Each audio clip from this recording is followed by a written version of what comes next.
ادب یا تو ادب ہے یا بہت بڑی بے ادبی۔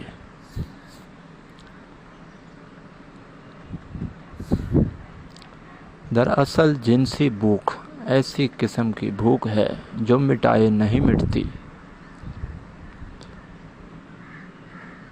عورت اور مرد کے درمیان اس وقت تک مفاہمت کا کوئی رشتہ پیدا نہیں ہو سکتا جب تک وہ میاں بیوی نہ بن جائیں۔ وہ عورت جو قانون کی اس دنیا میں سرے بازار اپنا مال بیچتی ہے اور کوئی دھوکہ نہیں دیتی، وہ شریف نہیں۔ عصمت کی حفاظت ضروری ہے، لیکن پیٹ کی بھوک مٹانا بھی ضروری ہے۔ میں بعض اوقات ایسا محسوس کرتا ہوں کہ حکومت اور رعایا کا رشتہ روٹھے ہوئے خاوند اور بیوی کا رشتہ ہے۔ بظاہر تو ہے اور در حقیقت نہیں ہے۔